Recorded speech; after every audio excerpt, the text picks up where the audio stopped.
All right.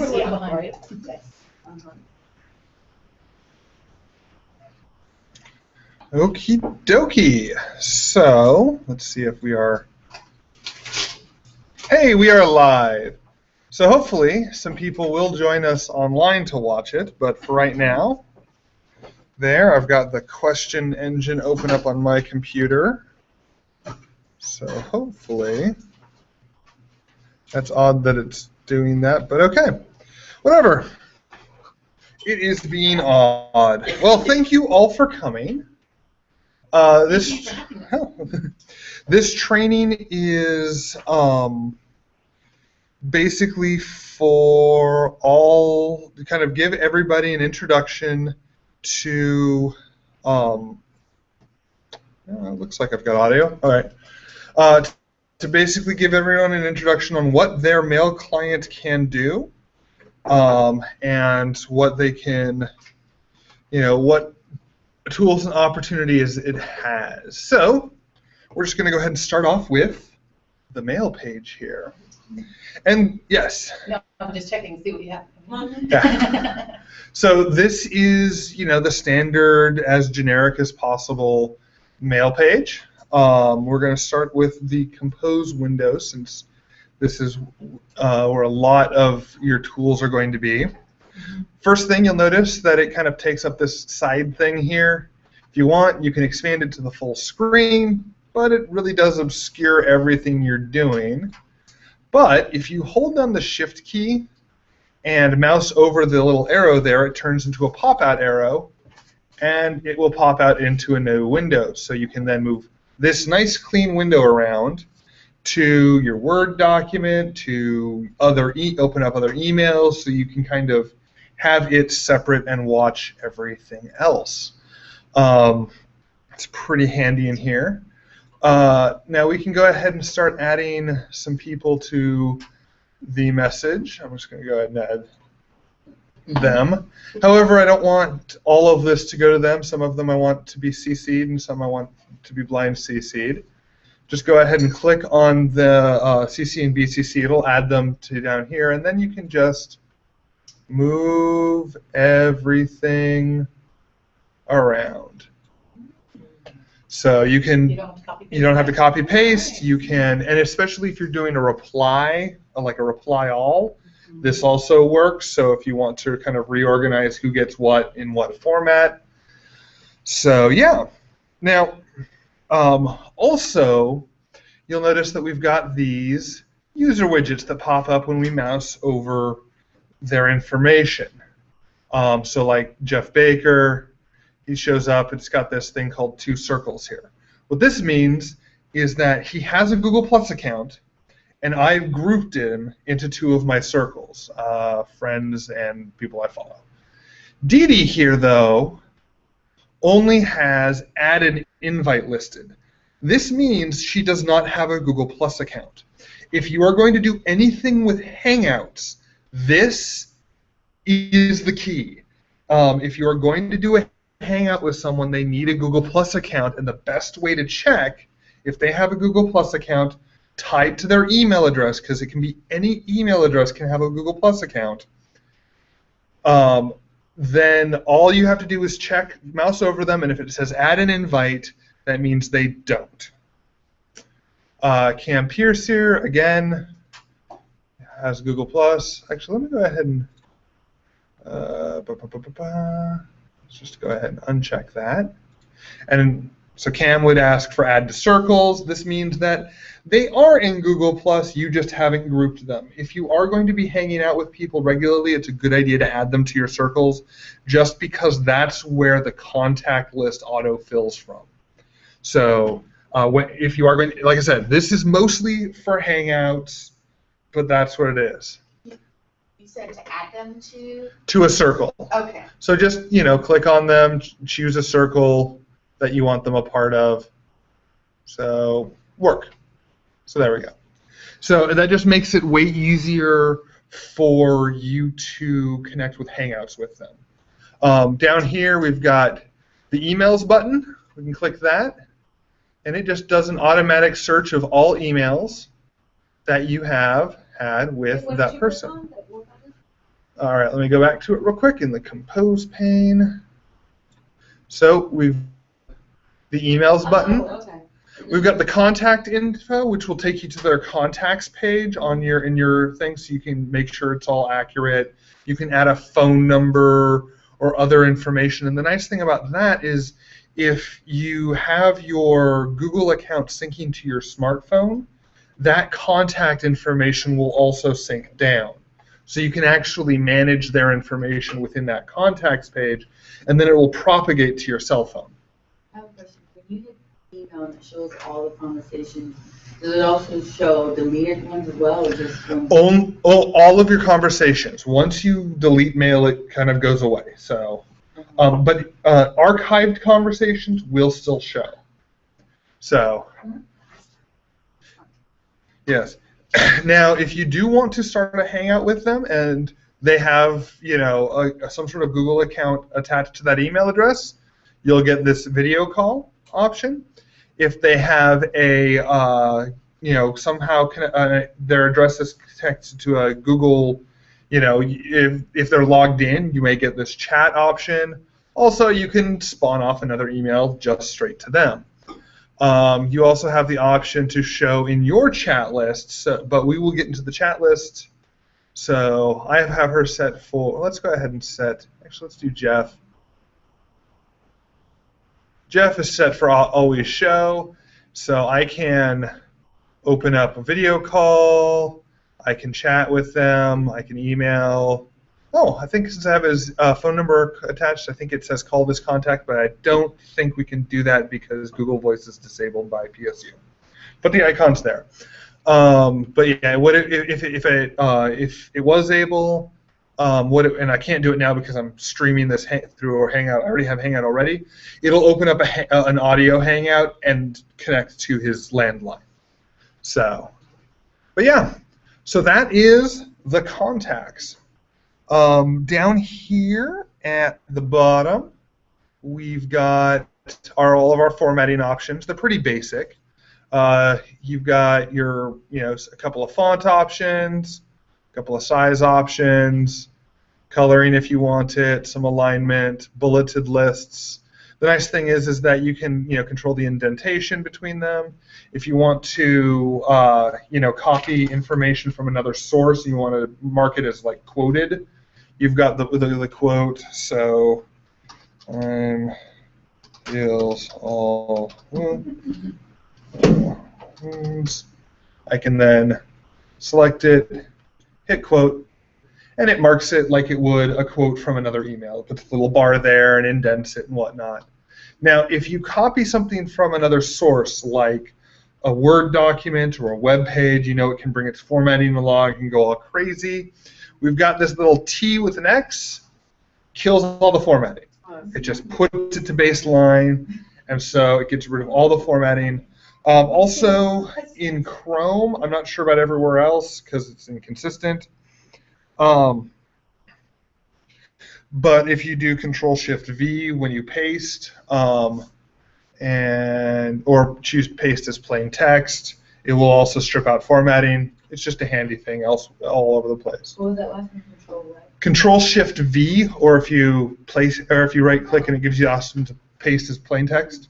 This also works in Word too. If you're pulling something from another source, it should return it to its unformatted version. And you have to highlight it and press that button. Yes. But so if you don't highlight anything and you just press the button, nothing happens. Okay. Yep. All right, and then let's go ahead and. Do I have any pictures? Oh, so let's say I ask you for a screenshot for something. You can press Alt Print Screen here. Also, this works for pretty much any other sort of image stuff. And that Alt Print Screen will put that image into the clipboard. Or if you, in Word, you select an image and hit Copy, or off of a web page, right-click and hit Copy. You can come in here and hit Paste, and it will paste it in line. I'm sorry, you hit Alt Print. Alt Print Screen is the is the screen capture button, and then you can come in and resize it. You've got all of that stuff. You've got Oh, yeah. Yeah. Okay. You can do it with just print screen, but Okay. alt print screen limits it to just the Okay. particular window. But yeah, and then you just paste it in here like you were pasting any text, and Google Mail will figure it out and embed it into the page here. You can do the same thing, like I said, if you copy an image out of a Word document, you can paste it in. If you have an actual image, you can just drag it onto the message and it will drop it into the message wherever your cursor is. So kind of be aware where your cursor is when you do that, so you don't accidentally put it in the middle of a paragraph and can't move it. So yeah, adding images, pretty straightforward. You can also insert a photo. Okay, so down here under the attach, you've got the expanded attach stuff. You can insert a photo. So it does basically the same thing, except that we can we can just drag stuff there. If you have a photo, if you store photos in Google's, you can, so I'm just going to go ahead and insert that there, and it inserts it into the actual message. So handy, handy. Then down here, let's go ahead and get into the attaching. Now the traditional way of attaching files is attaching with the little paper clip. We're going to go ahead and do that. Let's go ahead. Let's go get something off the. Let's attach this Excel file. Attach it. There we go. No big deal. Problem. When it is attached like this, once you hit send, it's in the world. You have no control over it. You can't remove it from the world. Basically, this is the equivalent of taking a postcard and paper clipping a sheet of documents to it and sending it out. There is nothing keeping anybody who has any intention to look at this from looking at this. If someone gets their hands on this email on our server, in transit between servers, on their server, they have access to these files. Never attach anything at all sensitive or confidential. Okay, but like at PSU, like I'm sending a contract to Please don't. contracts. I can. You can. Please don't. Oh. Yeah. Okay. Part of the thing is once you send it, you can never remove that file from circulation. So I'm going to show you the alternative. Okay. Even if it's within PSU, though? Even if it's within PSU, because there is still the risk of an account compromise. There is the risk of, it sits in someone's address book for 10 years or a couple years where they leave and they still have access to it or whatever. So, once you send it, you have no control over where it goes. They can forward that to someone. I mean, all of that stuff. Now, Is it just for confidential stuff? anything confidential or at all sensitive. But what I'm going to show you works for pretty much everything as well. The next one is the insert files using Google Drive. So we're going to go ahead and just click that. We're going to upload a file. I will upload it this way and hit upload. So it doesn't actually have to be on Google Drive. No, it doesn't. File. You just Yeah. upload, select the file, Oh. and we'll just do. Versus on the left where you're trying in. Yep, we'll do that old SPS. I'll do the test Excel file there. You have that setting there. You can add multiple files. You hit upload, and it's in Google Drive. And so now it's in the actual email versus attached. It's not attached to the email. It's a link to your Google Drive. So if something happens to Google Drive, they don't have access Exactly. to that anymore. So what you can do is you can go into your Drive now, and you'll see these stuff. So like after a week, I can delete them, and suddenly they can't access those files anymore. Or I can revoke their access, and they can't access those files anymore. So- They only have access to test and color. They don't have no. access to anything else. Only now, actually, at the moment, they have access to neither of these. So if I actually hit send, it's going to complain because they haven't been shared these files. So Okay. what we can do at this point is we can either send the default, which anyone with a link can view the file. That means they can see the file, they can download the file, that sort of stuff. However, we have more options. So that means if that email gets out, anybody who can see that email can then follow that link at the file. We can set it to only recipients of this email. Now that means that they have to have somehow set up a Google account with their email address. So you can do this with a DHS address, you can do this with a Hotmail address, you can do it with any email address.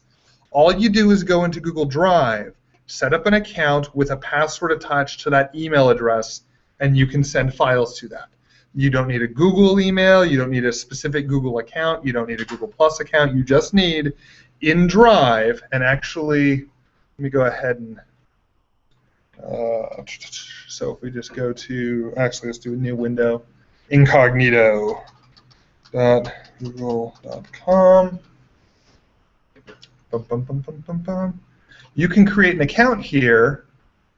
You can use your current, so you can use your own email address. You set your own password, hit next step, and you that email address now has a Google Drive attached to it that you can use to send confidential or sensitive files to. So the person on the other end without the Google account, they would have to use the link. You would have to send anyone with the link to view. You have to click on that. So essentially, if you're dealing with outside contractors and you don't want to ask them if they have a, I mean, you can ask them to have a Google account, but if they don't have one and they don't want to set it up, you'd go this route. The link. But if they're willing to set up the Google account, and have this. And the nice thing about the nice thing about this is that even if they get their hands on the email, they can't follow that link. They have to have the username and password for that specific emails. So then you have to send that to them. Yeah. Well, you have to send what? Their they have to create it. Yeah, they have to create the Google account tied to that email address. I'm sorry, I was thinking we created it and then just no, hey, this they set that up. Okay. So, but we can just send them the link, and then delete the link, delete the file after a certain period of time, or revoke the rights for anyone with the link to view, and then so that we can do a limited window sort of thing. Click on that arrow drop down. What happens? We have other options. You have the option to edit it or to comment on it. So if it's edit, they can put it in their own their locally synced Google Drive, make changes, and those changes will sync back to. But that's pretty much, they have to have a Google Drive account. So that really, the edit only comes in really here. Right. Yes.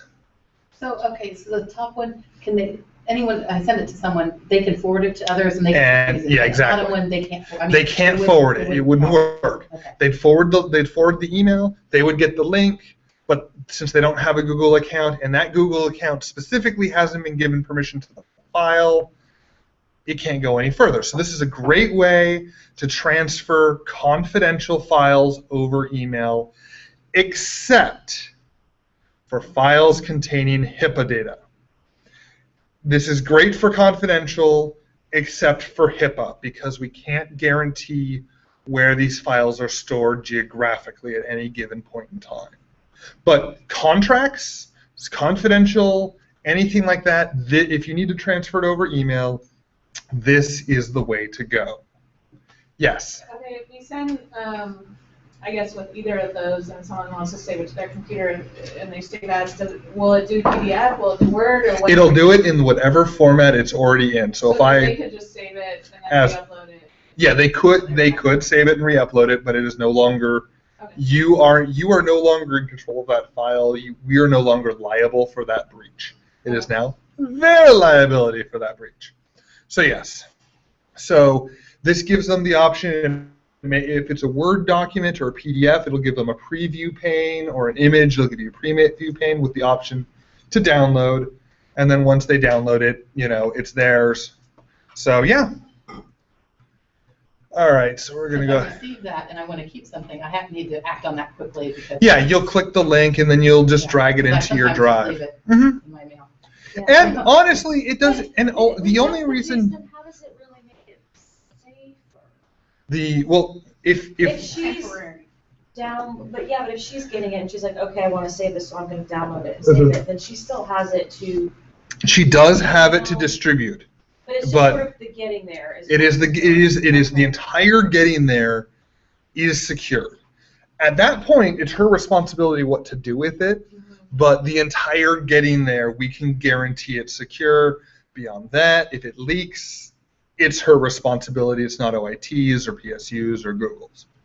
So, and the nice thing is that in the entirety that this has been in operation, there hasn't been a security breach other than someone getting access to someone's username and password. Hence why we never never give out username and password. So yeah, you can insert emoticons. If I had a Are they getting new ones? I'm not sure. So if you want to actually insert a link to something, you just, there's the text to display. There's the, you put the URL. It's pretty basic. I wouldn't do this just because a lot of people don't trust those links for good reason, because those links historically have been used to hide malicious content. So honestly, just paste the full link into, even if it's long and snarly. Yeah, you've got all the emoticons here. Oh, they're getting pretty. I think they are getting the new releases of emoticons. So. So you said post the whole link. What are your? So sometimes they are super long. I go Bitly. Bitly, I know. Is that okay? Bitly is you can do Bitly. Also, It's a way to take a long link and narrow it down. Yeah. There's also And straight. yeah. You also have a goo.gl URL shortener. Everyone does. Oh, really? So it's tied to your PSU account. So I've got stuff for presentations, various documents. There's a SRL thing that, but yeah. So since we're in here, show people that haven't used it. Yeah, show. Yeah. So if let me go ahead and actually we'll just do this. So here's the link for today's event. We're going to go ahead and cut it. We'll paste it in there. It's pretty long. You hit shorten, and it gives us that very short URL that we can then put in a website and whatnot. And that's the same with Bitly. The It's same- bit.ly. LY. But Bitly also tracks. And this does too. people. Oh, it does? Okay. Yep. So you can go ahead and clicks. So we've got clicks of all time. We've got 10 clicks here. We've got a nice little history graph. My stuff really doesn't have a whole lot of information, but you can then go in and figure out when things were used. So. How many people click the link? Yep. And again, it is tied to your account. So once you're logged in with mail, you're good to go. So yeah, and I think that is about everything in the Compose window. Actually, yeah. So let's go ahead and go back to the inbox here. So when we're reading stuff, we don't have to hold shift this time. We can just pop out the entire message into its own window. And actually, if we are, have a very long conversation, a long-running conversation. Let's see if I've got a long-running conversation. This one here is fairly long-running. What we can do is you can pop it out into one window here. Put that over here. Pop it out into a second window. And then, with both windows all open right next to each other, I can start replying to this window over here. It says, hey, by the way, you're editing elsewhere. And then I can kind of click through the entire conversation, read everything, and make comments here. So I have the entirety of the conversation in one window over here. I've got what I'm working on over here.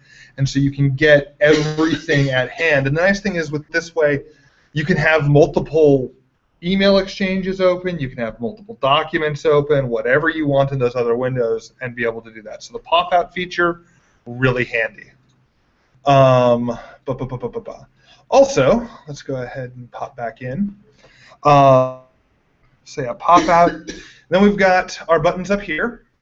We've got our archive button.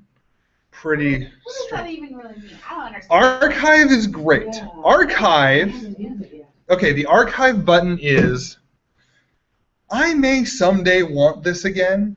I don't want to see it. Gone from the inbox. So basically, you hit the archive button, and it goes away from your inbox. You still have it. You can still search for it, but you don't ever see it again unless you specifically go looking for it. And it really has. I mean, it really does. It gets everything that you are no longer working on. If you archive it, your inbox eventually will hit 0 because and you don't have to put it in a specific folder. It's just there and searchable at any time. Where do you search it? In the search bar. How do you find archive? How would you say, I want to look at my archive folder? Well, what I would do, okay, so we could actually, Everything in archive. okay,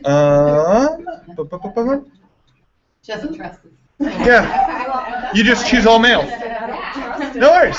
It is in your all mail. Okay. If you search in all, by default, you are searching in all mail. So if I search for, So that's how you really don't, it's There's not a no way folder. for you to ever page down yourself. no, there is. How? You go into all mail. And so Oh, here is all the mail, all of my archive stuff. I mean, a bunch of this stuff is archived. Like It's your, this Why don't you lucid just chart send stuff, something macaw, to yeah. Archive versus. It doesn't- Get all mail, does it tell you? It doesn't tell you whether or not it's archived. Actually, no, it does. Anything without inbox on the label there is not in your inbox. Oh, okay. So And then, but again, if you've deleted it, it's gone. if you've deleted it, it's gone. Okay. Yes. So that is, yeah. So that is typically why we don't, so let's go back to here. No, that's not it. I want to go, where was the one that I had open? I must have archived it. All right. the one for 12. Where's which one? Oh, yep, there it is. So archive everything. Just don't worry about it. Just archive it. Don't even think about, do I need this? Do I not need it? Archive it. It'll save. You've got more than enough space. And Do you sound like you can just archive? oh, everything. Yeah. Like I haven't deleted an email in the last 8 years. You have so much space in your Gmail that unless people are emailing you videos every hour on the hour, you will not run out of space in here. Stuff you don't need. No, but you never know. So yeah, for stuff you don't need, usually it's spam. Mark it as spam. It goes away, goes to your spam folder. It signals to Google, hey, this is spam, so it'll actually try and mark it as spam for other people if other people get the same thing. Yes. So I have like conferences I work on and stuff like that, so I have a folder with that. Once that conference is over, can I archive that whole folder? You can archive it before the conference is over. Like, Well, I mean, see, I'm constantly like, the archive label, all the archive does is take the inbox label off. Okay. So all you need to, so if you have everything labeled for that conference, then, at that point, and you're archiving everything, it takes it out of the inbox. Every time you finish something, it stays in that label of the conference label. Okay. And then it, So okay. I don't have anything in my inbox. I throw everything in a folder. Yeah, that's great. So there's Yeah. labels. And actually, if you, let's see here, where is it? So if you use the, if you use the move to folder, Yeah. that archives it. You're already archiving it. Okay. So Also, yeah, even though, So- that label's already archived. So everything labels goes and into it. folders are the same thing. Yeah. So so basically these two drop downs right here, if you label it as, say, professional development, that just puts the professional development label on it. Yeah. If I put move to professional development, that puts the professional development label on and takes the inbox label off. They both do the same thing, except this one archives it, this one doesn't. It leaves it in your inbox. So that way you can use the inbox for all the stuff that I need to pay attention to right now. Okay, so on the left-hand side where it's got inbox start and port, Mhm. that's where I create, there's, Yep, of the- here's all my that's folders. the things that Yeah. pop up for me, and like I have conferences Mhm. that are past, and so I've just been hiding them. Yes, you can then hide them, yes. But they're archived, I don't need to go through Nope. and archive. There are Oh, so everything. once they're in that, it's- But I think Every- what you're saying is how do you get them out of that area? Yeah, like I don't even want to see them because I've got so many. Well, yeah. If you have, Label. yeah, I will show you how to hide the labels from the site here. Okay. So so spam gets to spam, trash. If you delete it, if you really want to delete it, go ahead. There is almost no good reason to. Anything that you would normally delete, it's either spam or malicious email, and there are better ways to handle both of them. There's the spam button, which is kind of telling the community this is bad, but also, let me find a. Well, I think it's okay to delete an email that says thank you. Yeah, you can do Or that, like, but there's been a promotion with somebody and then 7 people say, Hey, "Awesome, congratulations." great job." Yeah. just hit archive on it because because it's part of it will auto flow into that conversation, and deleting chunks of that conversation could be problematic in the future. Just how it may spawn new conversations. So yeah. So then, if something is, if you do think that it is malicious or a phishing attempt, down in the reply arrow, you do have the report phishing option. But those are just going to Google, and not to you. No, they're going to Google, and they're going to the PSU abuse team. So okay. this is the fastest way to report phishing. This is, if you think something is phishing, send it there, flat out. They have experts at determining what is phishing and what isn't. So, all right. Anything else? Oh yes. So you can add a star if you've got a task list going. If you're using that, you can add the email to the task list. You can, looks like you can create an event based off of this email, so it creates a calendar event, that sort of stuff. So yeah. Mute. Oh, haha. So let's say you do have the big email that says, let's see, let's find a good one here. Promotion where everyone. Yeah, let's. I keep deleting them. Yeah, if you, let's say you had this and everyone was saying thanks, yes, I'm going. If you go into, let's see here. No, it's under more. Oh, more. Mute. The conversation goes straight to your archive. Oh. So, They're offline. so basically, you are no longer paying attention to that conversation. Now, if something happens in that conversation that someone says, didn't you see that, here's the update, I can then go search for that conversation and unmute it. You'll see all of the stuff that has been sent to your, it's just auto-archived and attached to the conversation, so yes. And it should be as unread, Mm-hmm. because you wouldn't have seen it yet. I believe so, but I'm not 100% sure. But yeah. All right. Question about spam. But, Uh-huh. sometimes I order stuff and then like one of them, I clicked on don't send me stuff, but they keep sending it and I Mark it as mark spam. it as spam. That's right. Yeah, marking it as spam. That will signal that you do not want it. And it'll put it in a team. Eventually, someone will look at that and like, well, this is something that you may have asked for, but if you send the unsubscribe and you keep hitting it as spam, they will at least modify it for you so you don't do it. If you really, really get bothered, what you can do. So let's say I don't want to use. I'm getting all these lucid chart things. If I don't want any more to get those, I can actually do a search for it. Yeah, we'll just do that. Create a filter, and then automatically delete it.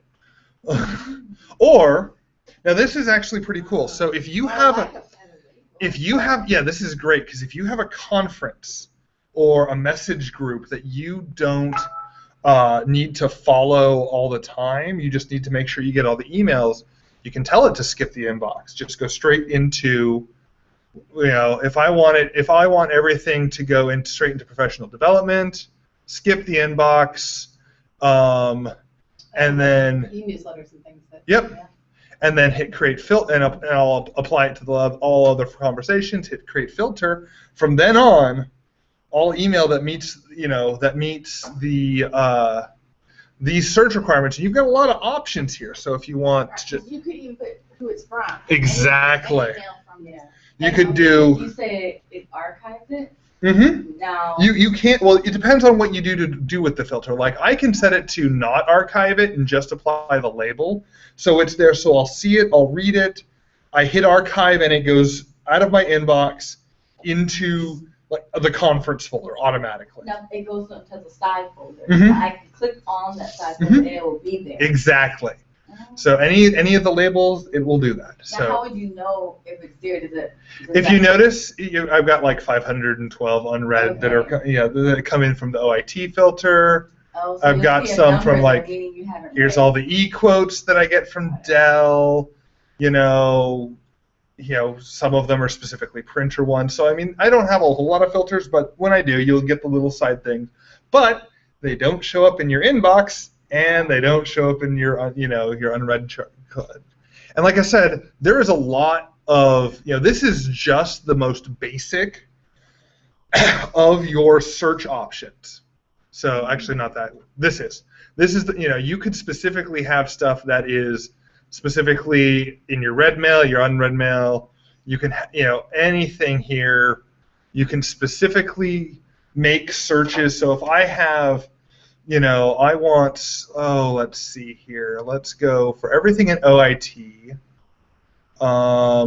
within the last 2 weeks.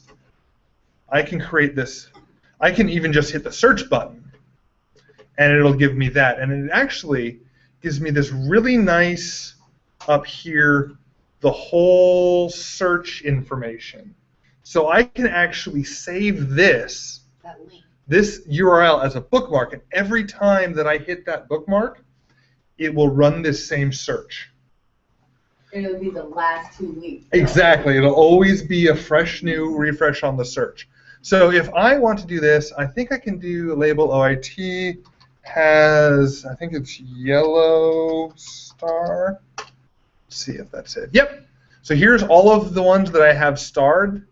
I only have about 18 things that I'm following currently. So I can then, if it's in the OIT label, has the yellow star, I can create this bookmark, and I can have a window that's just these emails that are so yeah. So that's the search is really powerful. There's a whole lot more stuff if you do any search for any sort of Google or Gmail search terms. There's a whole lot of stuff. You can search within date ranges. You can search if it has attachments. You can search if it's the only people in your contact list. You can search for certain there is a lot of customization there. So search is very powerful, and pretty much every search can be turned into a filter for anything incoming. Okay, so I'm going to be honest and Mhm. say I use Outlook. Mhm. I was used to it. And I have the Google account, but it goes Mhm. into Outlook. And the reason I didn't step onto this quickly was because it seemed to me like it was hard to create those folders. Inbox, let me find one. Yeah, sure, we'll just do this one. Label as With Outlook. SPSS. Okay, so it's very easy then. And there's the label. Yes. It now has that, and it's there.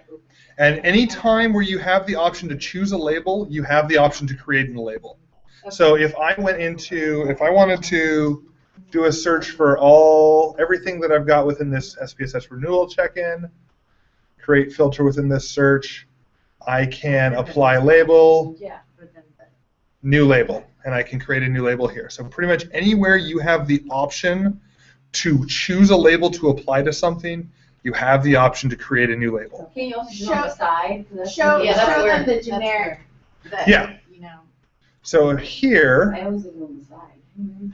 if you, come on, scroll I've actually down. never done But it I on like the side. more. I've done it in settings. And you've got the always create, do it and on the down side. here, you've got the create new labels on the side. And if you go into the manage labels here, which will jump you into your settings, There we go. you can even choose which ones you want to show or hide. So I'm just going to go ahead and hide a bunch of stuff here. All mail. No, I like having all mail. I'll hide the chats. I like the unread. Show important. I need. But so this jumps you into. This jumps you into your settings, but you can just kind of go through and I don't need the Voxco ones anymore. I don't need my done ones, anything marked done. And so then I go back to my mail. I go, oh, come on, back to the top. Inbox, and now all of those ones that I had marked are, there's no more done, my to-do done is still there, but my other done isn't. But you can go in and under this manage labels through here or through the settings into labels, the second one there, and hide. So you could really limit what you see in that sidebar. Really, and so if you had a conference, the summer 2012 or the summer 2010 conference, you don't need it in there anymore, hide the label. Everything still has that label. Everything's still archivable or archived. Everything's still searchable. You just don't see it and until you need it. I know what you mean about Outlook though, and on my labels on the side on my folders that I follow still, I create subfolders for everything. Right, so do I, So yeah. you can go do in the there. same. Okay. Yep, you can create subfolders. You can, That's very attached. yeah, and actually, let me go ahead. I use a subfolder. Let's see here. I think the only way to do subfolders is through the create label, and you can nest label, and you choose the parent. If you just hover over that little down thing when you're on the left screen, and one of your folders, hover over that little down arrow. And yep, you can add sub-labels in there too. And you also have in the label list. Well, let's hide it in the label list. And you can choose whether. So right now this has the inbox tag, and let's go ahead and add the Amazon tag. If I wanted to, I could go in here. Where's my Amazon tag? There it is. I can hide that, and so when I go back to my list here, the Amazon tag doesn't show up here. So the nice thing is, if you pre-sort, you notice how you've got the RI tag here and the professional development tag here. Why would you want to hide that Don't know, but if you did, well, I mean, if you get really, really big on these tags, and some messages like with filters, they get like, if you get enough tags that you can no longer see the subject line on what you're clicking on, you may want to hide or edit your tags. Yes. The tag, do they automatically come like that because you have the person or something already labeled? Because I filter them. Oh, yeah. I have a filter rule that when I get an email from RIPD, it applies so that it's tag. okay. So basically I have. So let me go ahead and do this. Copy. So let's just do from. So what I've got there is in the from field, from that email address, I've created a filter that just applies the label professional development. Now, if I wanted to, I could star it if it's something that if everything that comes in from that email address is I have to look at. I could have it starred. I could always mark it as important. I mean, all of this stuff. So, or if I don't really care anymore, I can just skip it to the inbox and never mark it as important. I mean, it really depends on what you want. And then before you create the filter, you can also choose to apply it to everything that already meets that requirement. So that's so the cool thing is you can create your search first and make sure your search is working perfectly and only getting the emails that you want, and then apply the filter and then turn it into a filter, as opposed to creating a filter and where did all my email go? So, but yes. So, okay, hold that open Mhm. right there. Okay, so when you receive an email right now from RI, it will apply the label professional development, and it's just going to go straight into To the professional archive. Development. Yep, it's not even going to hit my inbox, and But it will remain unread. it will mirror exactly. So I will get the highlight. I'll get the little highlight next to the professional development saying I've got 209 unread. So yeah. So yes, and then we can go. So yeah. So that's the great thing about filters. And I think that's pretty much. Chat. It's down here. Got the little pop-up. You can hit it. It'll put up a little thing. You can, pretty straightforward. Click on a name. Hello. Text chat. You may not want us to know that. Yeah, if you don't have someone in your list, this is usually populated mostly with regular contacts. You can, search for their name or their email address there. But some people, like, let's go here. I could, if I haven't talked to them, I can invite them to chat. I could send an email to them. Yep. Yes. Once they are on that list, you can. What? Brian said hi. Yes, I saw that. So basically, from here, you get the little the person pop up. You can choose them and never show them in your chat list.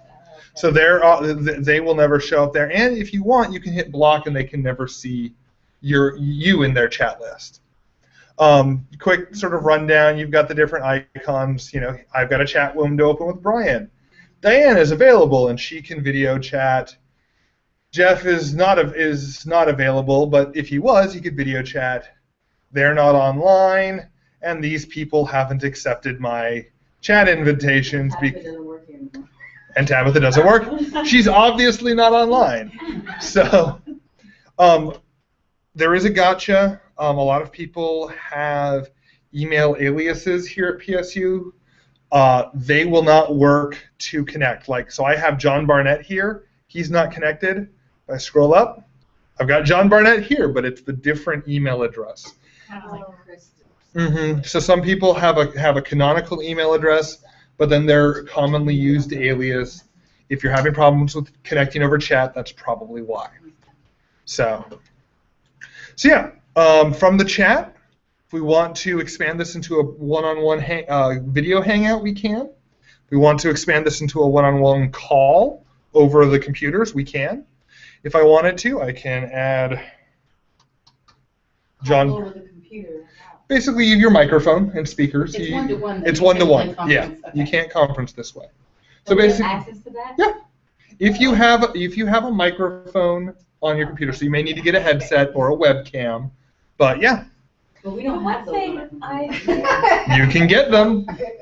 So. With calling though, the one weird thing, or at least the times that I was called from Google, the numbers really so you won't be the same number. It won't. It basically what it does is it takes the audio from your computer, puts it in Google's server, and whatever phone number is available for them to call out, it'll call out. Right. So whatever the nearest one So is. you might just get a wacky, because I know. Yeah, but I think we're limited to with our PSU. We cannot use Google Voice for that, so we can't actually call out to real phone numbers using this interface. Okay. It's explicitly blocked. If you have a personal Google, you can.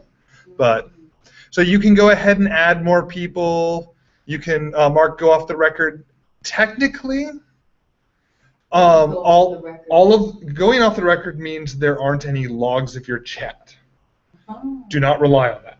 Yeah, right.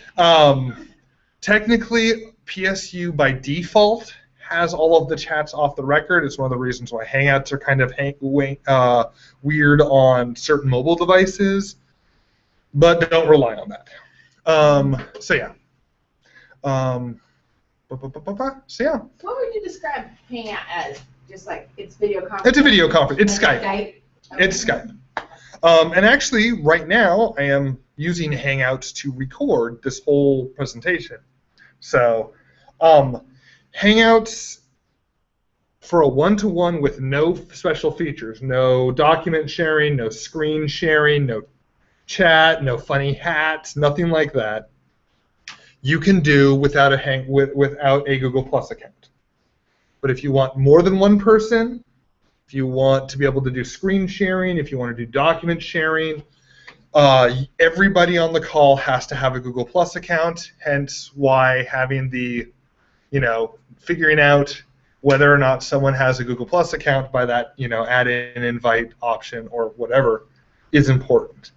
But for the most part, from chat, you can initiate one-on-one calls just fine. Once you're into video calls, you can invite other people as long, again, as they all have Google Plus accounts. But yeah. All right. So any other questions so far about this whole thing here? Just Brian. I know. I'll let him know. Don't worry, Brian can take it. All right. So, any other questions about this screen here? Okay. I have one more question. Yes. On the mute thing, because I'm obsessive about my folders. If I don't have a have it assigned to a label, where does it go in the archive? Is there like a All mail. archive? Yeah, the general all mail. It's all mail. Okay. Basically, the mute just says, I don't want to hear any. I don't want to see any more of this conversation in my inbox. So. That is. Yeah. So it all dumps here into all mail.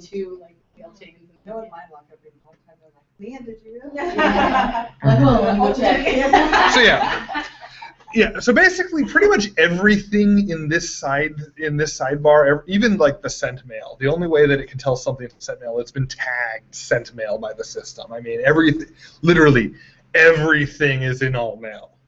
Everything. All right. So that's why search is all mail.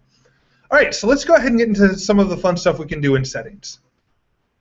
All right, general, we can fiddle with our pages a bit if you want really long things. If you want your display, your default behavior to be reply or reply all, really depends. If you want to change your default style, if you want to turn off conversation view, you can.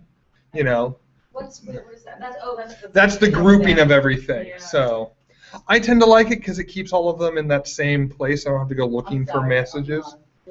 So in conversation view, So there's all those numbers next to it. so I can scroll down through the entire conversation here. And if I've missed anything, I can hit these little dots to expand all of the stuff that's also in the, it hides all of the previous stuff. And so I can kind of scroll down. If you want to turn that off so you just get individual messages, you can turn that off in settings. Can you just show us what that looks like? Yeah, sure. I guess I'm like. So let's go ahead and I turn. turn it off because a lot of people reply to my emails. Yeah, I do. And it has nothing actually to do with that email I sent. And So, it's yeah. keeping it in there when I don't want to see it. So when I go to the data management, I only see this. I don't see. So let's see. Here was something that we've had a. So like John Barnett, we've had a back and forth. So it shows up as a single mail. I can't scroll through all of the replies to my email. If I let's see here, SS. Each reply will just come in to the inbox. W. Individually. And not linked. Oh, Got it. Okay. Now I see. Yeah. I don't know why. So like I've got this. Yeah. Yes, I've got this SPSS follow-up. It's So like I sent out this SPSS follow-up, but I don't see the rest of the conversation. I don't see this within context. Where's the conversation? I realized So- That would be nice, because I don't know if I'm getting ahead of it, but I still struggle with when I say I want to forward something, that I want the person that I'm forwarding it to see all the previous conversations. Mhm. Do I forward that last email? The very last Yeah, one. the Yeah. Very last one. If Yep. I forward the first one or whatever, then that It'll just send that the one. first email. Okay. Yeah. So yeah. I always- And Oh, when Yes. conversations. also, Yeah. I have there's another tool we can what you can do if you want to send them parts of a conversation.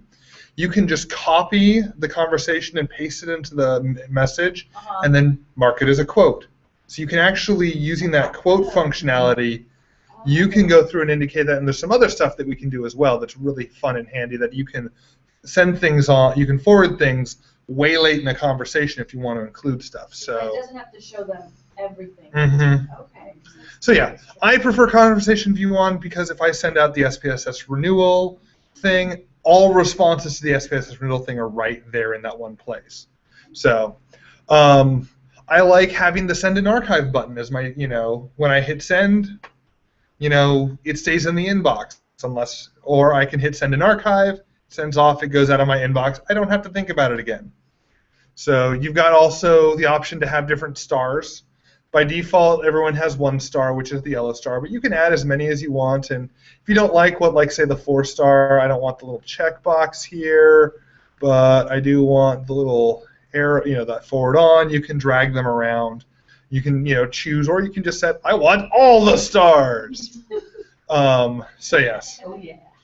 So, and if you mouse over the stars, you'll get a little name, and you can, in your search terms, do has and that colon, the star name, and it will search for everything with those stars. So really handy I categorizing. was like, there has to be a way I just know how to do it. So yes, so I can do like a has colon blue star, and the one blue star will show up. Has colon yellow star, all my yellow stars show up. Desktop notifications are pretty cool, and actually going to do the. So so we're going to do this. So I'm going to enable the desktop notifications. We're going to hit allow, and it's going to take a little bit because it takes a while for it to finish its thing. But up in here, you've got this little double diamond thing. Now, when you click a email link default, you click the email link, it tries to open Outlook. Oh. Oh, yeah. What you can do with the double diamond is you can say, use Portland University Mail as my mail handler, I did have. and now, Yeah, because I wanted to know, like, why can't I just click it and go straight to mine, and then he fixed it. When was this? Because he was just at my So, yep. this week. What was it, Tyson? and I may have it at some point. So yeah, you click the little double diamond, you give it approval, and now when I click it, it opens up Right, yeah. into a compose window. So yeah, it's just that little double diamond, and now that I've done it, it's gone. Yeah. So yeah, it only is in Chrome. I think Firefox has something similar that you can set it there. I'm not sure about IE.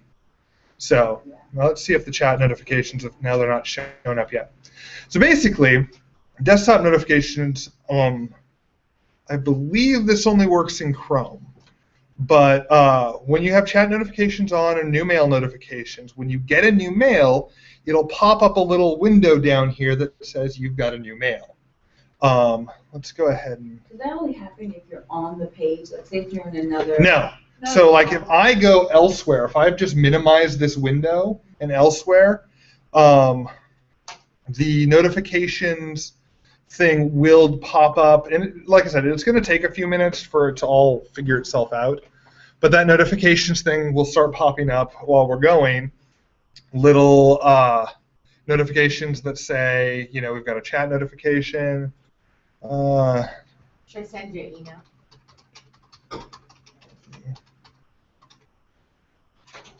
I'm just going to send that. And I'm going to go ahead and close that window. It'll do its thing. So yeah, so then keyboard shortcuts. If you like keyboard shortcuts, they've got keyboard shortcuts. I prefer icons for my button labels, so where it says, the archive icon, the spam icon. If you want text, you can change them to text. Your Google profile picture, basically. The people widget, so that's this little pop-up here. So when you go into here, this is the little widget that lets you get access to that. Create contacts for autocomplete. Basically, if you send an email to someone, see, there we go. There's our test. Thank you, Laura. So when and so now you notice I've got this little Chrome notifications icon. And you can come in, you can set up a do not disturb. You can control your notification. There's a notification settings. Do you want notifications from mail and all that sort of stuff? So yeah. Must be something about the widgets. It's weird, but so my husband emailed me a picture of our insurance card because I needed it one day here. And for the next 2 weeks, when his email would come up, it would show the insurance card and his thing. Have you tried that off? Yes, you can actually go into the contact info, and you can change the picture. So you can, no photo in there. Yep. Okay. No photo. So now it will no longer do that. But why did it do that? It probably thought how he embedded it. It probably thought it was a profile picture. Okay. It's a weirdness. It shouldn't happen anymore. I mean, yep. See, there we go, Brian. Yep. Oh, he's going to OSCON. Well, cool. That's awesome. Is that the same as this one? No, it's actually the Portland. It's a big Portland open source convention. So, all right. So let's go back into. I don't want the contact manager. I want to go back to mail. There we go. So yes. You've got the signature, pretty straightforward. Personal level indicators, go away. So it's just another thing that we can filter off of. Show snippets. I like showing snippets. So basically how I have the floor map, here's the subject line, here it's the little text snippet of what's the first bit of the actual message. I really like them. Not everybody does. Vacation responder. Even if the vacation responder is on, as long as you're not within that span of days, it will not respond. And you can limit it to just people in your contacts and just people at PSU. So random people email you, they may or may not get that message. So, and there is no reason to ever change the Unicode. Don't ever change the Unicode. Please do not ever change the Unicode. Labels, again, lets you manage your labels, hide the ones you don't want to see anymore. Inbox, you got a couple different options. You've got the important first option, which it tries to figure out what email is important, and you can tell by the little orange arrows here. Doesn't it do it itself? Yes, it does it automatically. It basically looks at your behavior, sees who you're emailing, who you're responding to, how fast you're responding to people, and tries to guess what's going to be important. You can turn off the importance, so that conversation's not important anymore. When I show my inbox, it won't show up in there, and future conversations from LJ are less likely to be marked as important. So then we go into back. Oh, you need to change that back. All right. You've got unread first, which basically does the same thing. You've got all of your unread stuff and then your actual inbox below. You've got your starred first, which is all your starred stuff, and then your inbox below. And you've got my personal favorite, the priority inbox, where I've got all of my unread messages, everything in the OIT with an OIT label, all of my starred stuff, and then everything else that I haven't archived. So I do that.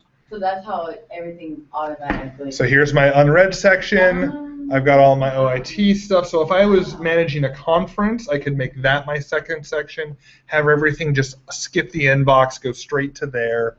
Here's all my starred stuff that I'm working on. I've got, you've got the different stars that if you just cycle through the stars. And then you've got everything else that I haven't actually, everything else that I may need in the next bit that I haven't hit archive on. Oh, can we go back into that settings where you selected this? Yeah, sure. So you've got a couple of options here. Now, can you make okay, these are your priorities. Unread, IT. Oh, there's the star. Yeah, so now, you can. It organizes the star because I have a lot of different stars. It does it by. It's pretty much. Let's see. I think that it is all by date. So it's the most recent to the oldest. But it will show all of everything I've ever starred. Well, it will show up to 25. You can set how many items in the maximum for each section. Okay. You can tell it to hide the section when empty. And the interesting thing is that, so let's say, so I've got a lot more. It actually sets it up as its own page. So I can then click on, so I've got number 1 through 5 through all of them. So I can actually click in and then start paging through just that section. So, yep. So that's really handy. It's a pretty fun one. The other option is this tabs, which adds tabs at the top. And again, this isn't so the priority inbox you can configure using labels. So if this, it does this. With this, it tries to guess where all of this falls into, and you can then mark it later as belonging, conversations as belonging in there. But this is a much more not so much random. It's actually pretty good. It's got a lot of machine learning behind it, but it's not an exact setup. So yes, yeah, important markers. So yeah. Account settings here. Can you go back for a second? What's the little guy in the? It's a little document. It's a video on how it basically walks you through how markers are figured out. Oh, okay. So, and then you can tell it if you want it to. If you want things that are marked as important, to override filters that may prevent it from going into the inbox. So, again, the importance is machine learning type stuff. You can turn it on. It is pretty good, but it really, it depends on it depends on who's using it. Really, how effective it's going to be for them. Under the account, there's not really a whole lot you can do here except for add another person to your account. Oh, yes? Before that, like, I have 2 email addresses. Mm-hmm. So is that already there or not? Because, they gave me one and then... Yeah, you should probably have your core email address as well as your alias should be listed here, because you can send email as either one. But also, if you can delegate your email to someone else. So if you have an assistant, or if you are the assistant to someone, they can delegate their account using this grant email. So if I wanted Brian to be able to send mail as me, I'd give him his email, hit next, go through the thing. Now, the other email addresses show up you click your little icon here. So I've got this delegated email address. So I can actually go into it, see the email that's come into it, send mail as, I got it. So I will send it as it's coming from Notify to whoever, and it will, on their recipient, it'll say, from Notify RI, sent by Tyson Vanover. So it's not like you can't hide who's actually sending it, but it's coming from a different account. So then when they reply to that, it goes back to that account and not your inbox. This email account, yours, is not notified. Mm-hmm. You have to go back and check it. You have to go in and check. You can set up multiple inboxes, or you can, like I did here, I now have 2 windows. Here's my Notify RRI inbox. Here's my PSU inbox. So I can have multiple windows open that all have their thing. But reminder links. Mm-hmm. And the nice thing, you can actually set it so that the unread message count shows up in your inbox count shows up here, so that you can have multiple windows open and be able to see from their title bars kind of where you are at that. I believe there is a multiple inbox feature as well that lets you have them all in line down the side, similar to how Thunderbird and Outlook has, but I haven't done enough work with it to really give you a definitely yes, this is your solution. So, yeah, so that's pretty much all of the stuff in there. Filters. Yes. Mm-hmm. I have a few of the delegated emails, but say if Leanne wants me to send something out in her name, is it better for her to delegate me as a user, or because what I've been doing is changing the name so the name reads so-and-so, but then I still get the responses because the person doesn't want the responses. I mean, you can do that. You can send it as, and set the return address to you, but then they won't get the responses. Exactly. They're looking for the other person's name. Ideally, if you're going to send out any email in someone else's name, delegate it so everybody knows what's going on. Okay. But the thing with me, we work with a lot of external people, and so I can't because it's not a PSU person. Yeah, can you send? Are you sending people email as them instead of as you? Yeah. Well, okay. It's like the whole message is them and by them. But it's coming from your email address. Yeah, this is if you don't want it to be coming from your email address. You want it to be coming from their email address, and you want the responses to go to their email address. So, all right. Filters. Manages your filters. Forwarding POP, this is pretty much not a big thing. Do not ever enable POP, and IMAP is if you need to use Outlook or Thunderbird, you'll need to enable it here. Chat. If you don't like chat, turn it off. You can, control who can see if you're online. You can, try and make stuff. You can, set your camera and microphone stuff, all that sort of fun stuff. emoticons with you like. So yeah, and then the labs. The labs is where all the really cool stuff is. All right, so some of the things that I really like. Authentication icon for verified senders. It's handy. It's there are ways that things can try and verify that email is coming from where it says it is, but do not trust it 100%. If you enable this and the key shows up, it's probably from there. If the key is not there, doesn't mean it's not coming from them. It's just that they can't prove conclusively that it is coming from them. Auto advance, really handy. So when you hit, mark as read or hit send and archive, instead of popping you back to your list of your inbox, it just loads the next message. Really handy. Canned responses, also very handy. What's that? Basically, if you just want to, if you have a form letter you send out a lot, that in response to things, that's what a canned response is. And I will show you how to set that up. Custom keyboard shortcuts. If you are comfortable with different keyboard shortcuts, you can go ahead and enable them. So like if you can use to Outlook or Thunderbird's keyboard shortcuts, you can set them however you want. You can add your Google Calendar widget into the side here. It's really handy to kind of keep track of what's on the agenda for the day. Google Maps previews. So if there's an address in an email, it will try and load the Google Maps for it. Where does the Google Calendar widget show up at? It shows up here in this section here, where as part of the sort of chat area, you can switch between them. Okay. And it just shows your calendar. It just shows your you can tell it to show multiple calendars. So Okay. you can decide. So you would just scroll down instead of... Yeah, so let's actually go ahead and save this how it is so far. Let's see how it looks. So we've got that.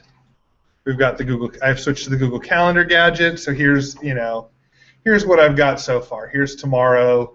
It's just the kind of agenda view, what's coming up. Oh, okay. Yeah, you can go into, you can edit what digital calendars are. If I want it to be a mini calendar instead of the agenda list, I can do that.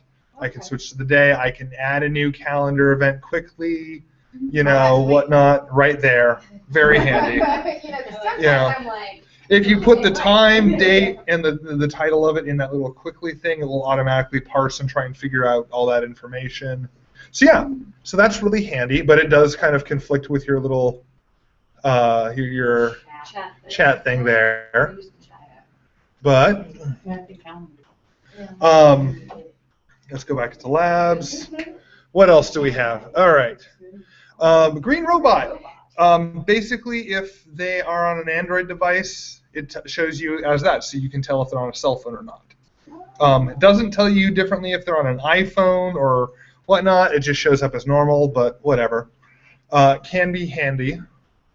Mark as read button. I like the mark as read button. With the auto advance, I just sit there, mark as read, mark as read, mark as read, and it just disappears from my inbox. Wait, it just disappears to where? Does it go to Into your archive? it goes to your archive. Automatically, so you don't have to put It it. just doesn't show up in your inbox. So, Wait. actually, no, never mind. I'm wrong. No, it stays. Yes, I'm sorry. It gives you a button that lets you mark something as read, but leave it in your inbox. So it doesn't remove it from the inbox. Okay. It just, yeah. But then But you can create a always, filter, right? you can Yeah. always mark as read or unread. True. That is a good point. If you want to explicitly do it, it's handy. Okay. Honestly, this is kind of a legacy function from back in the day. A lot of the stuff is multiple inboxes. I'm pretty sure you can. I'm pretty sure you can do it, or I think this might actually be the old version of the priority inbox that lets you have the multiple sections. I haven't done enough experimentation with it, so. But yes. The nice thing about all these labs, you can't mess up your email with it. You can always go in and disable it. Oh, okay, that's just... So you can just start tossing stuff in that you When like. they say labs, it feels more like it's a widget. These are widgets, yeah. Okay.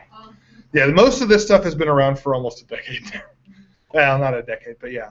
Pictures in chat, it changes their chat, what they show in the chat to their actual, the profile picture. Preview pane. It gives you the list of emails, but also has the pane of the currently selected emails, so you can, see your list of emails plus the preview pane. Wait, can I see what that looks like? Yes, I will show that to you now. Save changes. This is really handy. So I've got the list of conversations, and then down here I've got the actual messages. So I can go through here, and I can go through the whole message down here. Did you click on that? Is that like click on John Me? Yep, Maybe there we are. whatever. Yeah, no, I'm not going to click on John Me. But so I click on it and it loads the message down here, and then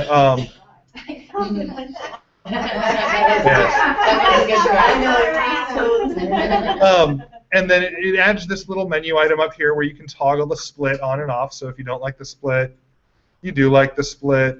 If you want a vertical, a vertical split instead, it tries to fit it there. Oh.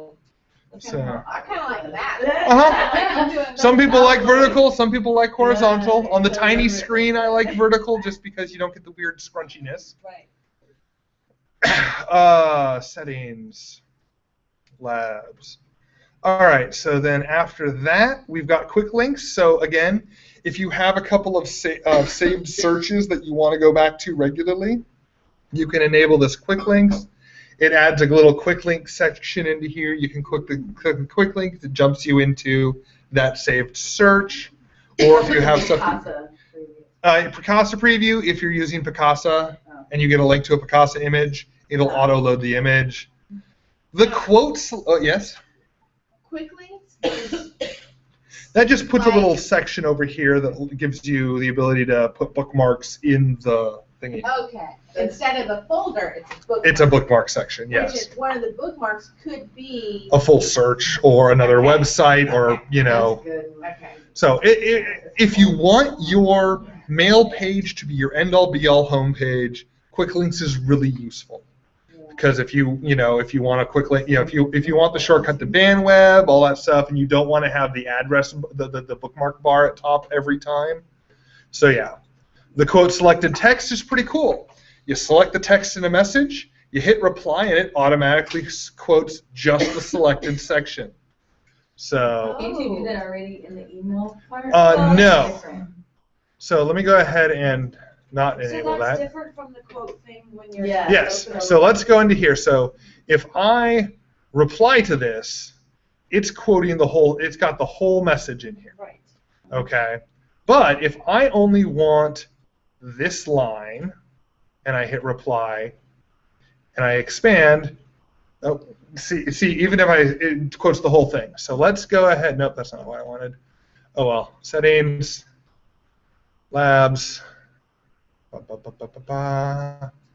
let's do enable, save changes. So we go back to the inbox, go back to here, trash that. So if I just want this line, and I want to forward that line, it automatically why did I do that? Trash. Select. Did I not save proper? Hold on. Labs. Nope, enabled. All right. Inbox. It's usually very good about this. All right. Maybe it's because you got the preview pane also. It shouldn't. Actually, let me go ahead and really quickly. Also with mail, when in doubt, reload mail. Oh, yeah. All right. So let's select that. Forward.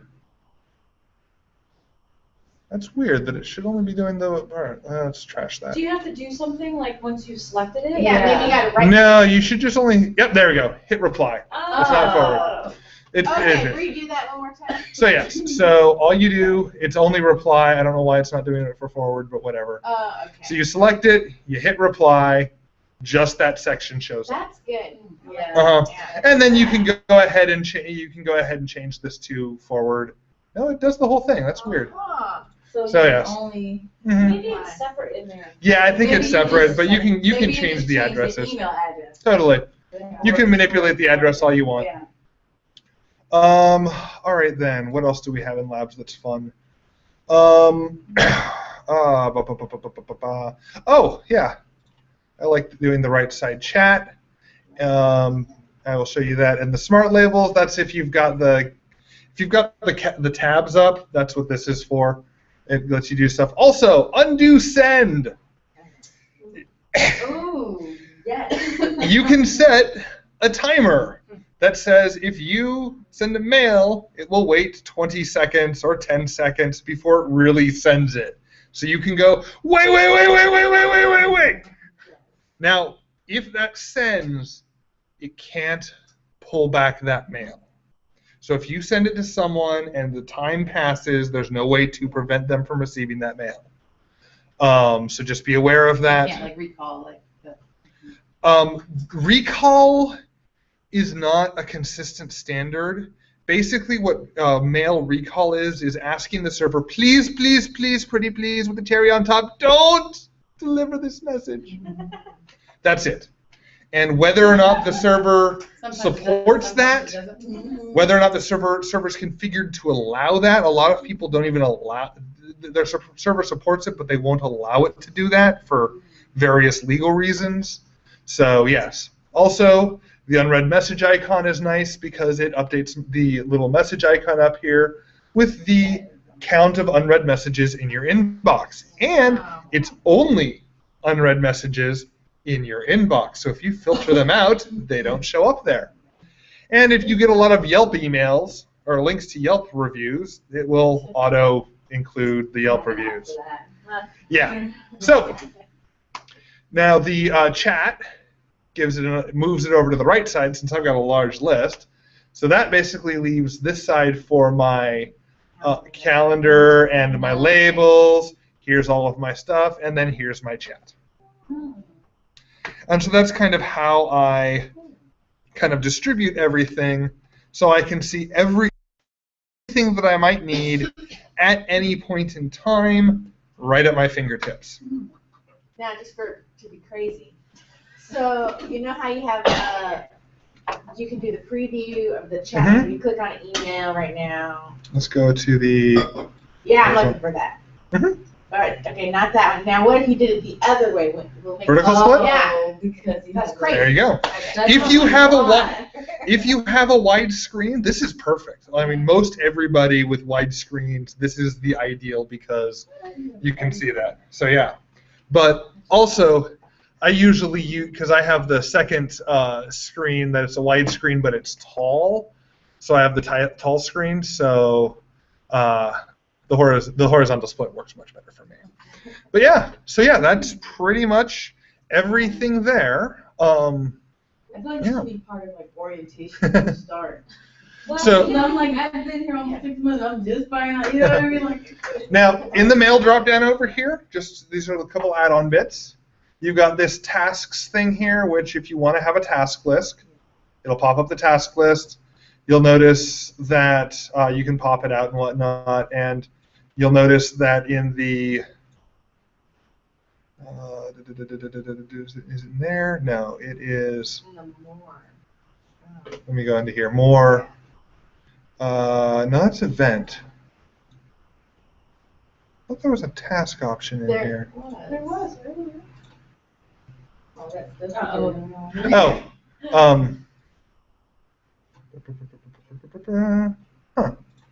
Where did that go then? I am uncertain. is this the one that will link to your calendar? No, this is you can create an event based off of a calendar option. I could have sworn I saw. No, I don't want to print you.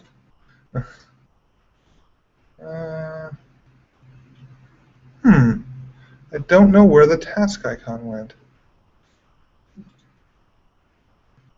All right. Maybe you can't have it because of the view. It might be, yeah. It might be part of the view, or actually,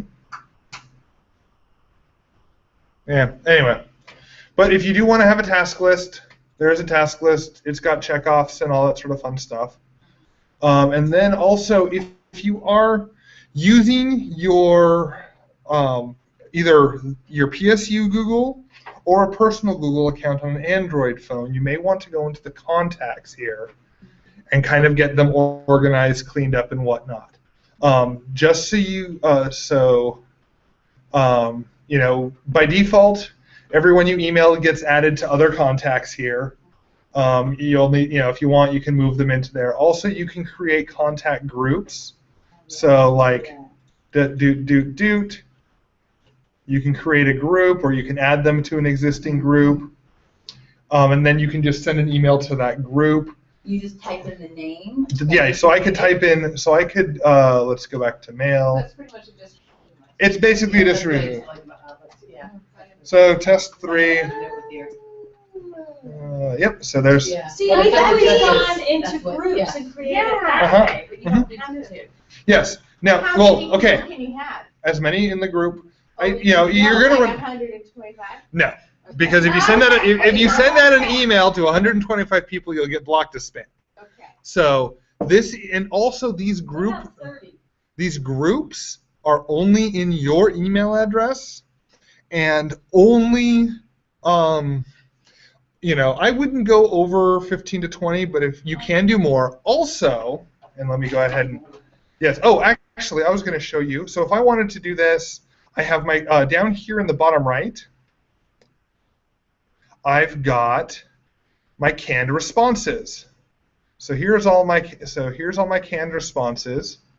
I'm just going to go ahead and send them all my spam phishing canned response. And to save a canned response, you just come in here, set it, go into canned responses, and either save it as a new canned response, or you can overwrite an old canned response. So now, my current So it's canned. just a message that you always send. Yes. So like, and you if can- people, you know, so if someone sends me, "Is this a phishing attempt?" I will just come down here and say, Click on it. "Yeah, this seems to be a phishing attack." So you do have canned responses.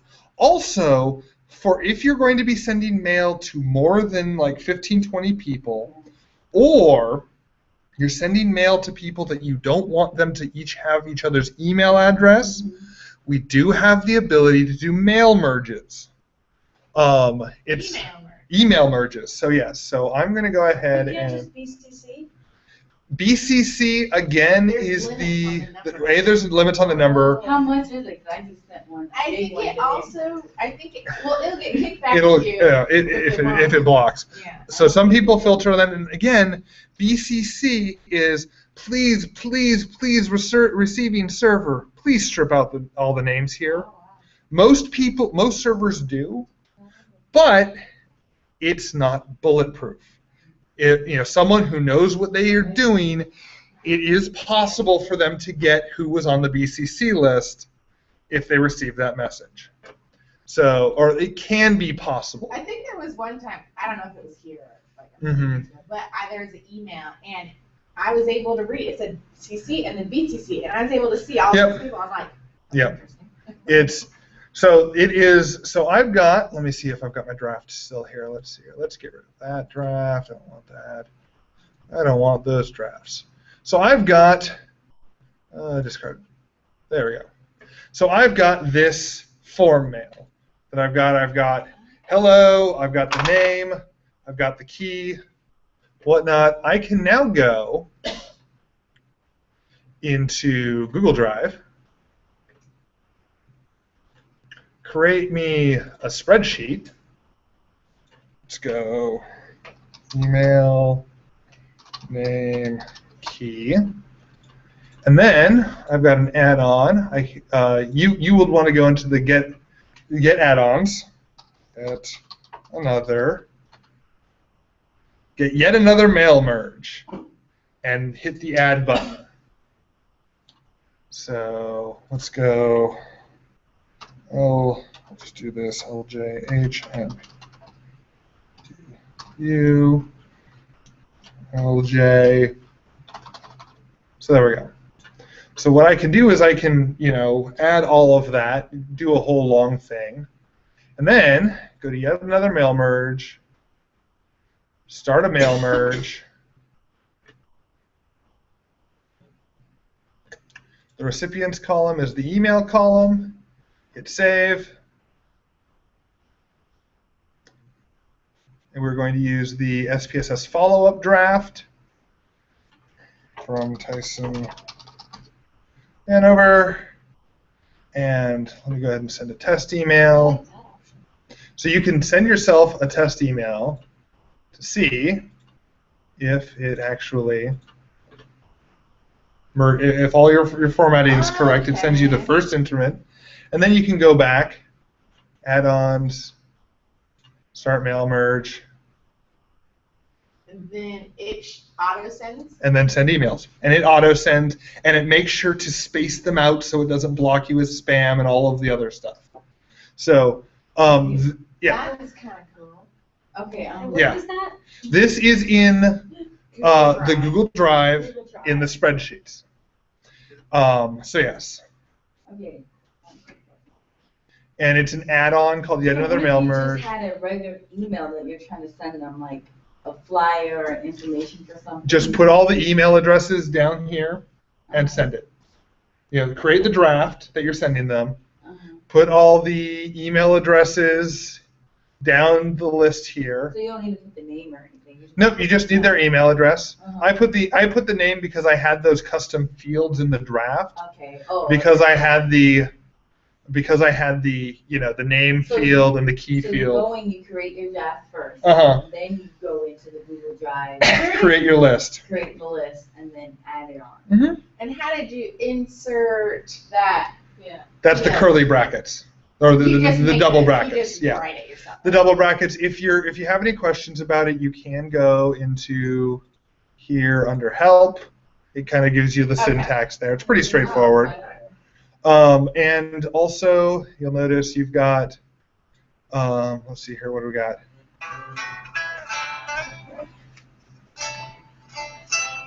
So you've got about 1,500 emails you can send a day, Oh. or 1,500 emails you can send a day. So So this is good for sending over 20?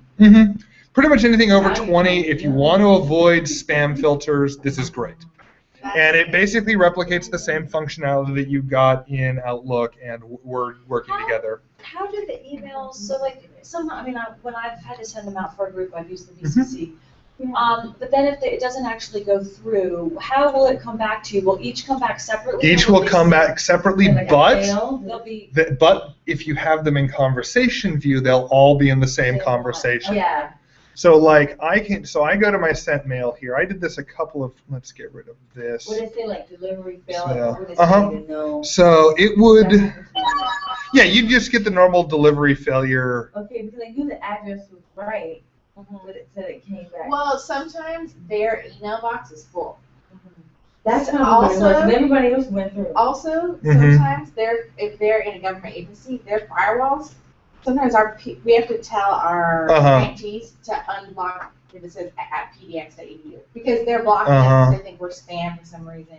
So sometimes you have to tell them on their end. You need to work with your IT people to make sure that you can receive emails from us.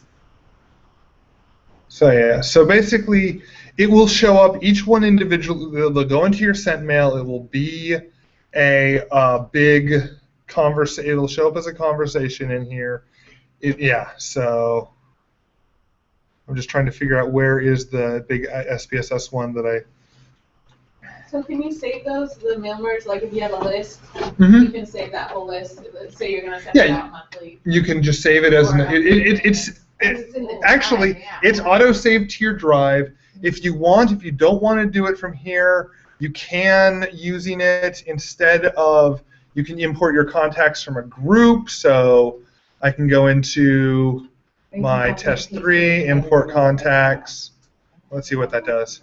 Yep, and it just Yeah, you're all set. auto fills from your contacts. So if you have all the information in your contacts and you want to do a full form letter of, hello full name, here's all of company whatever, hello full name.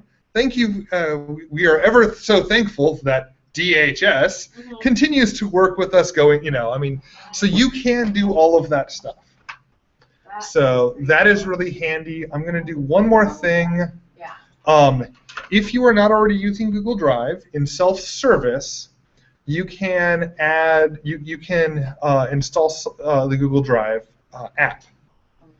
Okay. Self-service. through self-service. Yes. Well, I already have Google Drive. Yes. But this is, if you're not familiar, I know. in Start, all programs, self-service software, it is all the free software that you can install yourself that PSU provides. So if you need, What would that start? Yeah, but what about the whole Yeah, it's all needing the programs. password? this bypasses this. Oh. This is all approved through OIT, so you don't actually need a password. So like if you need iTunes or Firefox, here's Firefox. If you're using the Echo 360, if you're using iTunes. Can you do this at home? No, this is only for PSU computers. If you need SAS or SPSS or VLC, this is if you need Zotero, all free. You can install it without me or Brian's assistance. So let's see here. All right, Google Drive is installed. Let's go ahead and get it set up. Now, cool thing about Google Drive is you don't, when you're in the mail client, when you're composing mail and you're uploading mail, when you upload into Google Drive, it automatically saves that in your Google Drive. And so, and when you receive mail from other people with stuff in Google Drive, it also automatically saves it in your Google Drive. Mm-hmm. So, and stuff that's in that shared with me folder, you can move into your drive. And then you can have that sync to those files sync to your desktop. So let's say you have a Word document that you're sharing with everyone. So let me do this. Because you'll notice it's got the Google login and not the PSU login, we've got to go like that. And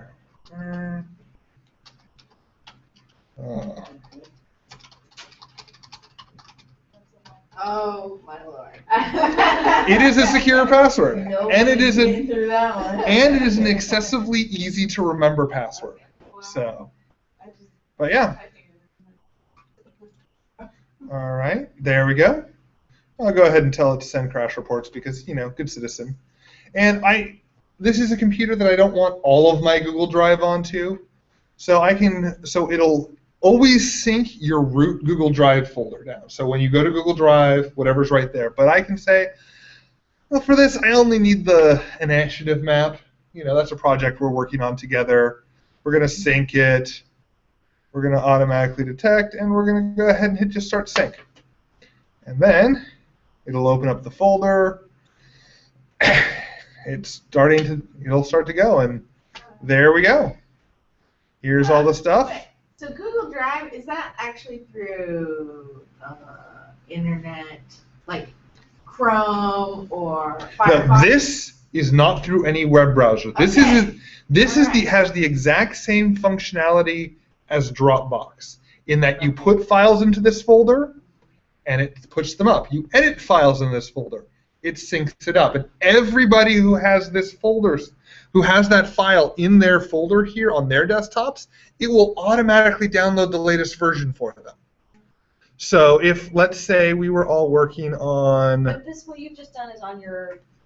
desktop. Oh, it's on your desktop. So this is on my desktop. So I can now that it's on my desktop, without going to the web address, without going to the web, this is just a file folder. I can open up this Excel document. Come. There we go. So I can, I've got all of the weird colors in here in this Excel document. Yes, thank you for the new Office. So I can make changes and whatnot, save those changes, and then it'll push these changes up to my Google Drive.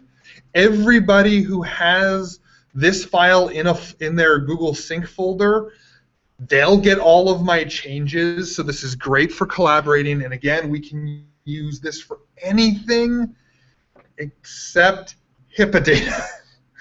But contracts, any sort of collaborative work that you're working on, just as long as it doesn't contain HIPAA data, we can do this. And then when you upload it, you have to make it, if you want other people to edit, you have to make it so that people can edit, right? So so let's say I wanted to send, bring some more people into that color document. I would go to Drive, I would go into my drive and color. There we go. And now when I so we'll go to LJH. Let's see here. Send. I can now go in, either make you give you this document so it'll show up in your drive, or if I don't want to do it through there. Yeah, I usually go into the Google Drive and do it. You can go into the Google Drive. That's how I've done it. Yeah. But also, if you have the Google Drive sync going, you can just right-click on it, Google Drive, share. Don't use this one. This is the Windows one. It doesn't work right. Okay. So you'll go to Google Drive, share. It'll pop up the Google Drive sharing web page. That same pop-up. Come on. There we go. Just here's the share settings, just as if you were doing it. It's different on my desktop because I just go into the little calendar, the little Yes. thing, and then when the share with is different, so I use. Well, you that. go into Drive. Yeah. So you go into Drive. Yes, and I use up there. And You that's click how on the color, and you go ahead and hit share, share, and it pops up. Yeah. So This, I do it that way. you can do it that way, I or remember the other one. yeah, or you can do it through. These both look very similar, Yeah. so you can do it either way. So the actions are the same. The actions are the same. Same. So if you don't want to go into the Drive website, and honestly, I don't blame you. The Drive website can be kind of confusing and a pain. Okay, thank you. Yes, I don't blame you.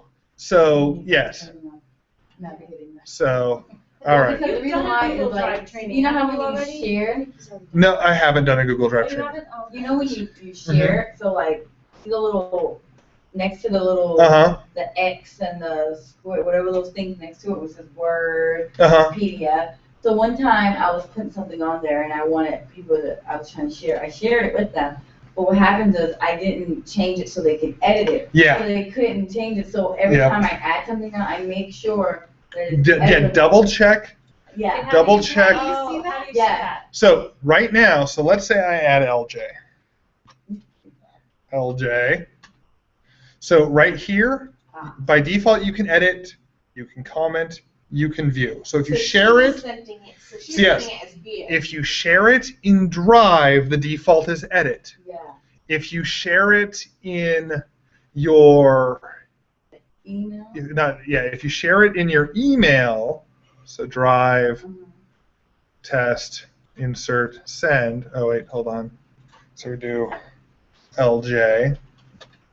If we share it here, the default is only view. Okay. So make sure to, So that's funny, because so what I did was, I went back to the document, Mhm. and then I synced it, or I pressed Yes. the little, and then Now, it was editable. The thing is, if it's like a Word document, so Yeah, let's it's say, a Word. okay, so it's a Word document. Mhm. If they find it in their Google Drive and open it in their Google Drive, they can't actually edit it there. Yes. What they need to do is they go into Shared With Me. Let me find a good Word document. I've already got that one. Do we have a good folder? Yeah, let's do this one. We can get some trainer material in here.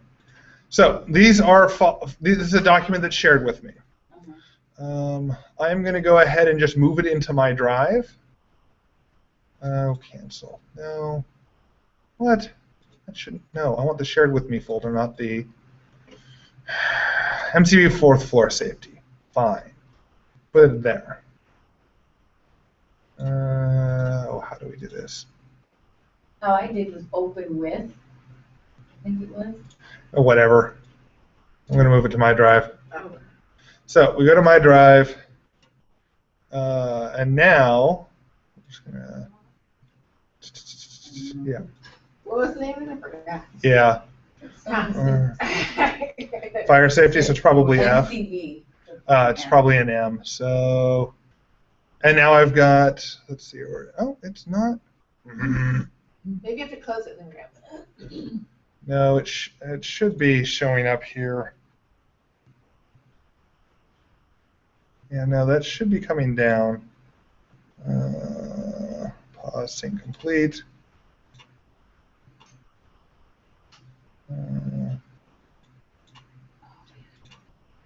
Anyway, but they need to move it out of the shared with me section into their My Drive, have it show up on their desktop, and then edit it in their Drive folder. So what I was doing was I was clicking on the box, Mhm. the little check, on whatever the document was. Yeah, but okay, so let me go ahead and find my document here. Basically what's happening is they're clicking on their Word document. It's going to here, Yeah. and they can't edit it. They can download it, but once they've downloaded it, they can't upload the new version. Yeah. So the only way for them to upload the new version is to either upload it to Drive and share the new version with you, or sync it down in their Google Drive folder, make the edits there, and then it'll sync just fine.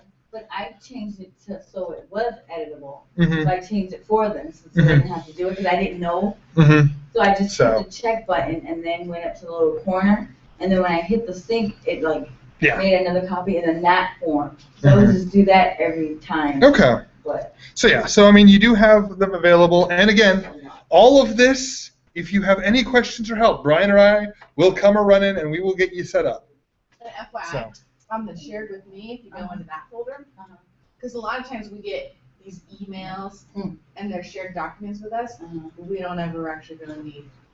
You can delete those, and it doesn't delete it from other people. Nope. It just removes it from your Yep. folder, so you don't have to look at them anymore. Uh-huh. good, because I have a whole bunch. Yep. So that is everything, pretty much. Yeah. Like I said, I'm not expecting you to remember anything. This is just kind of give you a taste of what's all out there. If you do want a more in-depth, person-to-person stuff, we are totally available to configure stuff for you, to walk stuff, to meet your needs with all of this stuff. So just come, find us, and we can get you squared away. So do you think Google Drive right now is set up on my desktop, or do I need to download it from that? You may need to install the self-service. If it's not, the easy way to test, open up the file folder. If you've got Google Drive in your favorites, it's installed. If you don't, it's not. Okay. So that Google Drive is different from the other one? No, this is just a different view.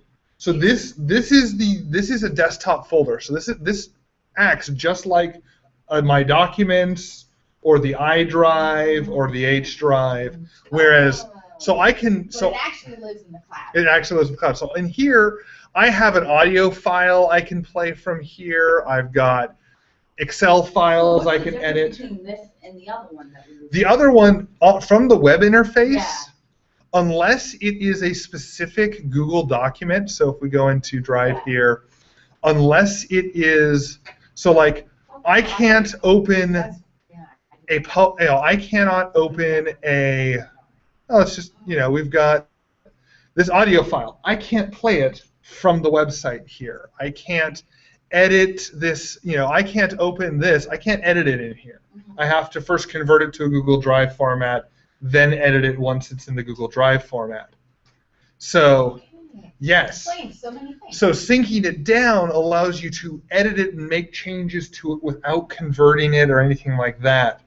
And you can edit it so you can put SPSS files in here, you can put Zotero files in here, and you won't be able to open them through the website, but once they're in that folder on your Google Drive that you exactly, then the native application can run, can load that file and make changes to it. But so all if of your someone does any updates, will it update your yes. So if everybody has, like, say, that color Excel file in all of their Google Drives and it's shared to everyone and everyone has edit rights, if I make a change, as soon as that change is saved, everyone's will be updated. If LJ makes a change, everyone's will be updated. But there's not even like a save button, really. No, there is. It just, no, not in this. No. It automatically saves. Right. So, That's like, what I mean, but there's no button. down here, in here, if you make a lot of changes, you will see instead of sync complete or pause, you'll either see a sync pending or a sync, 5 of 25 files syncing. So if I went through and deleted a bunch of files in here, or if I moved in, like, say, 30 files into here, it would take a while to grind through them all to process. But, yeah. Can you access that Google Drive that you have outside of here? Mm-hmm. Yeah, from the Google Drive page, you just have install Google Drive for your computer right there. So if you're not on a PSU computer, you can click that, you hit install, it'll walk you through the installation process. But you can't do it on PSU computers because you need the username and password, hence why self-service has it. All right. Anything else? Made you work on this But one. I think a Google Drive training would be helpful too. Okay. Yeah, I will probably come September. We'll probably do a deep dive into Google Drive and all of the stuff we can do with that and kind of That was formatting. great. Yeah, because I think So much. Awesome sauce. I can spend the whole day updating all. All right. Well, thank you all for coming. I hope people enjoyed. No, we didn't get any viewers, but hopefully some people will watch this after the fact. All right. You guys have a great rest of the day.